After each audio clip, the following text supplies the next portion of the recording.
At aerodromes where Cat 2 and 3 approaches are conducted, more complex approach lighting systems have to be installed. These systems should provide enough visual guidance for the pilots to complete the landing under reduced visibility. A precision approach Category 2 and 3 lighting system is to consist of a row of lights on the extended center line of the runway, extending wherever possible over a distance of 900 meters from the runway threshold. In addition, the system is to have 2 side rows of lights, extending 270 meters from the threshold, and 5 crossbars at 150 meters, 300 meters, 450 meters, 600 meters, and 750 meters from the threshold.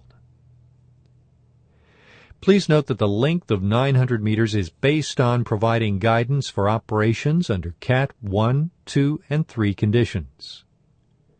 Reduced lengths may support Cat 2 and 3 operations, but may impose limitations on Cat 1 operations.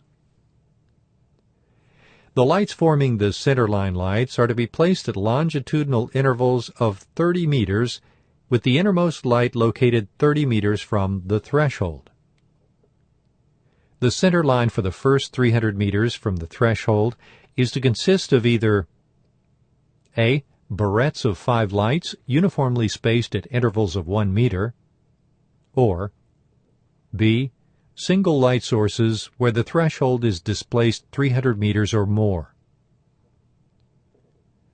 Beyond 300 meters from the threshold, each centerline light position is to consist of 2 light sources in the central 300 meters of the center line and 3 light sources in the outer 300 meters of the center line.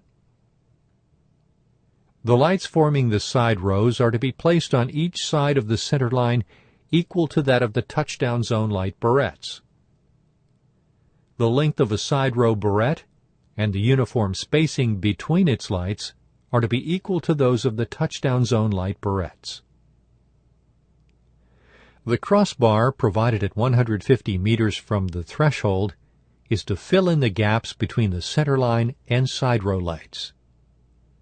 The crossbar provided at 300 meters from the threshold is to extend on both sides of the centerline lights to a distance of 15 meters from the center line.